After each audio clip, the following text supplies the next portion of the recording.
¿Qué onda amigos? ¿Cómo están? Y sean bienvenidos a otra clase aquí en el culto de Gauss. Clase en la cual nosotros vamos a enunciar y demostrar la desigualdad de Minkowski. Así es que bueno, sin nada más que decir, vamos a comenzar. El enunciado de la desigualdad de Minkowski nos dice que, dado un punto P entre el intervalo cerrado de 1 a infinito y dados dos vectores A y B en Cn, entonces se satisface la siguiente desigualdad. Es decir, la pésima raíz de la suma desde que j es igual a 1 hasta n del valor absoluto de a sub j más b sub j elevado a la potencia p, el cual va a ser menor o igual que la pésima raíz de la suma desde que j es igual a 1 hasta n del valor absoluto del vector a sub j elevado a la potencia p, más la pésima raíz de la suma desde que j es igual a 1 hasta n del valor absoluto de b sub j elevado a la potencia p. Entonces bueno, para p igual a infinito nosotros obtenemos que la norma de a más b y la norma infinito de a más b es nada más y nada menos que el máximo entre los valores absolutos de a sub j más b sub j, donde j va de 1 hasta n, y nosotros sabemos que esto es menor o igual que el máximo del valor absoluto de a sub j más el máximo de b sub j en valor absoluto, y obviamente esto es exactamente lo mismo que la norma infinito de a más la norma infinito de b. Entonces bueno, esta desigualdad es la versión vectorial de la desigualdad triangular para la norma LP y se conoce como la desigualdad de Minkowski. Entonces bueno, vamos a pasar a la demostración. Vamos a demostrar la desigualdad para p que está entre 1 y infinito. Definimos el conjugado de p como q tal que 1 más p más 1 sobre q es igual a 1.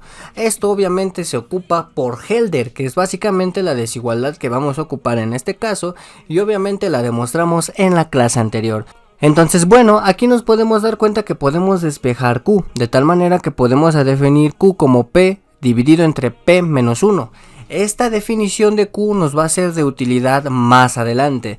Entonces bueno, hay que tomar en cuenta que vamos a poder escribir el valor absoluto de a sub j más b sub j elevado a la potencia p como el valor absoluto de a sub j más b sub j que multiplica el valor absoluto de a sub j más b sub j elevado a la potencia p menos 1.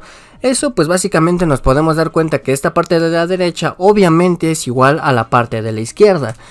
De tal manera que vamos a aplicar la desigualdad elemental, es decir, que el valor absoluto de x más y va a ser menor o igual que el valor absoluto de x más el valor absoluto de y luego procederemos a sumar sobre el j, ¿no? Entonces bueno, posteriormente vamos a aplicar la desigualdad de Hölder a las sumas que aparecen, ya que obviamente nosotros ya la hemos demostrado y por obviamente lo podemos ocupar, y en este caso vamos a reorganizar para obtener el resultado deseado, ¿no? Entonces bueno, vamos a proceder con la demostración. Entonces bien, para cada j nosotros vamos a escribir el valor absoluto de a sub j más b sub j elevado a la potencia p como el valor absoluto de a sub j más b sub j multiplicado por el valor absoluto de a sub j más b sub j elevado a la potencia p menos 1. Y sí, no se espanten, no estoy invocando a ningún demonio, simplemente estoy enunciando y obviamente explicando toda este procedimiento, ¿no? Entonces bueno, vamos a ocupar esta desigualdad y vamos a obtener que en este caso el valor absoluto de a sub j más b sub j elevado a la potencia p, en esta parte de aquí vamos a aplicar la desigualdad que nosotros acabamos de mencionar, va a ser menor o igual que dicho resultado, es decir, el valor absoluto de a sub j más b sub j, que va a multiplicar al valor absoluto de a sub j más b sub j elevado a la potencia p menos 1, que básicamente es esta parte de aquí, es decir, básicamente lo acotamos. Y obviamente esto aplicando propiedad distributiva sabemos que vamos a obtener este otro resultado, es decir, el valor absoluto de a sub j multiplicado por el valor absoluto de a sub j más b sub j elevado a la potencia p menos 1, y lo mismo va a suceder con el coeficiente de b sub j, ¿no?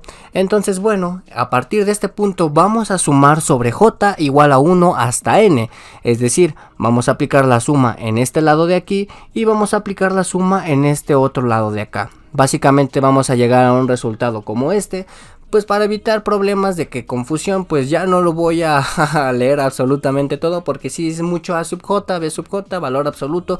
Pero bueno, ustedes pueden tomarse el tiempo en este momento y verificar que simplemente le estamos aplicando la suma, y como la suma también es distributiva, y como la suma también como la suma separa sumas, es un poco coloquial el decir eso, pero básicamente satisface esta propiedad de aquí. Entonces podemos determinar esta desigualdad. Entonces bueno, posteriormente vamos a trabajar con esta parte de aquí, y posteriormente lo que hagamos en esta parte de esta desigualdad de aquí, en esta parte de esta suma de la izquierda, vamos a hacer lo mismo en la parte de la derecha. Así es que con que entendamos qué es lo que hacemos en esta parte de aquí, lo podemos hacer acá, o bueno, viceversa. Si lo que hagamos aquí lo vamos a aplicar allá, es exactamente lo mismo, la idea es la misma. Entonces bien, ahora vamos a aplicar la desigualdad de Hölder, que obviamente ya la demostramos a cada una de las sumas del miembro derecho, es decir, estas dos sumas de las cuales les estoy hablando. Entonces bueno, para la primera suma vamos a aplicar Hölder a las secuencias x sub j igual al valor absoluto de a sub j y y sub j igual al valor absoluto de a sub j más b sub j elevado a la potencia p menos 1 con exponentes p y q. De tal manera que esta parte de aquí, que no es nada más y nada menos que la parte de la izquierda de esta suma, va a ser menor o igual, por la desigualdad de Hölder, a toda esta otra expresión. Como les menciono, pues es un poco tedioso estar leyendo cada parte, pero básicamente estamos tomando la pésima raíz de toda esta expresión de a sub j elevado a la potencia p, obviamente en valor absoluto, y lo estamos multiplicando por la cuésima raíz de toda esta suma, que básicamente es esta expresión de aquí, obviamente elevado a la potencia q. Esto es por Hölder, o sea, esto nada más estamos aplicando la desigualdad de Hölder. Entonces bien, en este caso vamos a observar que la parte que está dentro del exponente de q, que es esta parte que estoy mostrando en esta parte de aquí, lo podemos ver como a sub j más b sub j en valor absoluto es elevado a la potencia p menos 1 por q, aplicando obviamente propiedades de los exponentes. Y obviamente, como recordamos, q lo definimos como como q igual a p sobre p menos 1, y en este caso nosotros sabemos que p menos 1 por q pues obviamente es p, de tal manera que nosotros podemos, en esta parte de aquí vamos a sustituir quién es p y vamos a llegar a la siguiente expresión, que no es nada más y nada menos que la cuésima raíz de la suma desde que j es igual a 1 hasta n del valor absoluto de a sub j más b sub j elevado a la potencia p. Por lo tanto, la primera suma, que es esta parte de aquí, que obviamente venimos de la suma de aquí arriba, que es esta parte de acá de la izquierda, va a ser menor o igual que el producto de la pésima raíz de esta expresión, que nosotros fue la primera que nosotros obtuvimos y ya sabemos que esa se mantuvo fija, multiplicado por la cuésima raíz de la siguiente expresión, que básicamente fue esta parte de aquí, pero pues obviamente como definimos q igual a p sobre p menos 1, obviamente p también lo pudimos definir de esta manera, y estas dos expresiones pues son iguales y por lo tanto pues se queda de esta manera. Entonces bien, ya que nosotros aplicamos esto a la parte de la derecha de la suma, vamos a aplicarle exactamente lo mismo a la parte de la derecha, es decir, vamos a aplicar exactamente lo mismo a esta otra parte de aquí, vamos a tomar un razonamiento similar, de tal manera que vamos a tomar en cuenta, en este caso, aplicar a la desigualdad de Hölder para x sub j igual al valor absoluto de b sub j y y sub j al valor absoluto de a sub j más b sub j elevado a la potencia p menos 1. De igual manera, en este caso, vamos a llegar a una desigualdad de esta manera. Entonces bien, ya una vez que nosotros sabemos que en efecto eso es cierto, vamos a proceder a hacer la suma. Entonces bien, llegando o regresando a la desigualdad anterior, sabemos que estábamos en este caso. Y obviamente nosotros ya pudimos escribir esta parte de aquí y la otra parte de acá, que es la de la derecha, como otras expresiones que son equivalentes. Entonces en este caso es esta parte de aquí, para el caso de la izquierda de la suma, y esta parte de aquí que es el caso de la derecha. Nos damos cuenta que tenemos un término en común, que es la parte de la derecha, es decir, la cuésima raíz de esta suma.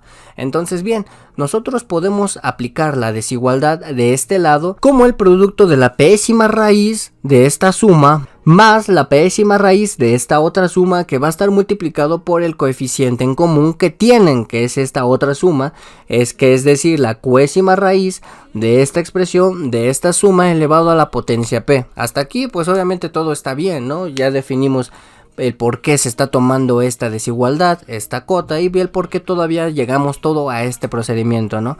Entonces bien, hay que notar que el factor es esta parte de aquí, que está todo esto a la derecha, es común en ambos sumandos, es por ello que básicamente lo factorizamos.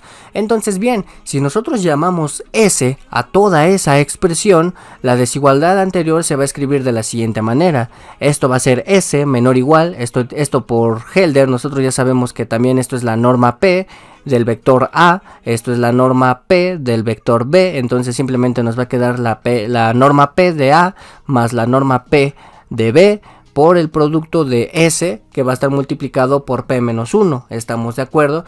Entonces bien, una vez que nosotros obtenemos esta expresión de aquí, obviamente hay que tener en cuenta con hacer las cuentitas, nosotros nos podemos dar cuenta que podemos dividir por S elevado a la P-1. En el caso de que S sea igual a 0, la desigualdad es trivial, así que podemos suponer que S es positivo. Bueno, y entonces al dividir, como había mencionado, nos va a quedar una expresión de la siguiente manera, es decir, S que va a ser menor o igual a la norma P del elemento A más la norma P del elemento B. En este caso nosotros ya sabemos quién es S, ¿no? O sea, lo definimos anteriormente. Entonces bien, esto es exactamente lo que nosotros queríamos demostrar, ya que nosotros ya sabemos que en este caso este es S, esta es la norma P del elemento o del vector A, que básicamente se define de esta manera porque hay que recordar en dónde están viviendo nuestros elementos A y B. Hay que tener en cuenta que estos son vectores de nuestro espacio. Entonces bien, si nosotros regresamos un poco, nos damos cuenta que A y B son elementos de Cn. Por lo tanto, tiene sentido el definir sus normas y que están representadas de la siguiente manera. Entonces bien, gracias a todo lo que nosotros hicimos, pudimos darnos cuenta que la demostración es muy clara y muy sencilla una vez que nosotros tenemos las herramientas correspondientes para poder llevarlo a cabo. Entonces bien, con esto queda demostrada la desigualdad de Minkowski para P entre mayor que 1 y infinito. Entonces bien, vamos a estudiar un poco los casos especiales. ¿Qué pasa cuando P es igual a 1? Pues bien, la desigualdad se reduce a la desigualdad triangular que nosotros ya hemos conocido, es decir, la suma desde que J es igual a 1 hasta n del valor absoluto de AJ más BJ, el cual a su vez va a ser menor o igual que la suma desde J igual a 1 hasta n de el valor absoluto de AJ más el valor absoluto de BJ. Ya sabemos que esta suma separa las sumas, por así decirlo, y nos va a quedar una expresión de esta manera. Entonces bien, tomando las raíces 1 sobre P, aquí está la identidad que nosotros hemos demostrado. Y obviamente aquí hay que tener en cuenta muchas cosas. Entonces bien, para el caso P igual a infinito, como lo enunciamos al principio de la clase, pues para la norma suprema basta pues usar que este argumento, la desigualdad triangular, el cual a su vez va a ser menor o igual que el máximo del valor absoluto de A sub k, donde k va a estar corriendo, ¿no? Más el máximo del valor absoluto de B sub k, y obviamente tomando el máximo sobre J. Entonces bien, se tiene la igualdad en la desigualdad de Minkowski exactamente en las mismas situaciones, salvo detalles técnicos, en las que ocurre la igualdad en Helder, aplicada a las sumas intermedias. Entonces bien, si A es igual a 0 o B es igual a 0, pues son los casos triviales. Si existe un T positivo o puede ser 0, tal que B es exactamente el producto de T por A, que son vectores colineales y con fase constante, entonces hay proporcionalidad coordenada y se obtiene la igualdad. En el caso P igual a 1 puede ocurrir la igualdad cuando las desigualdades, que en este caso son estas, se satisfacen coordenada a coordenada, es decir, cuando no hay cancelaciones de fase entre AJ y BJ. Entonces bien, la desigualdad de Minkowski es la formulación de la desigualdad triangular para las normas LP en Cn, eso hay que tenerlo muy en cuenta. Entonces bien, la prueba para P entre 1 e infinito se basa esencialmente en aplicar Helder a las sumas resultantes de componer esta parte de aquí. Para P igual a 1 y P igual a infinito, la comprobación es directa y elemental, tal y como nosotros lo vimos. Entonces bien, Minkowski, la desigualdad triangular que permite trabajar con normas LP. Entonces bueno amigos, pues hasta aquí la demostración y hasta aquí la clase del día de hoy. Si les gustó, les ayudó, les informo, regálenme un buen like, suscríbanse si es que no lo están, y pues bueno, aquí se despide su buen amigo y anfitrión, el Culto de Gauss. Nos vemos.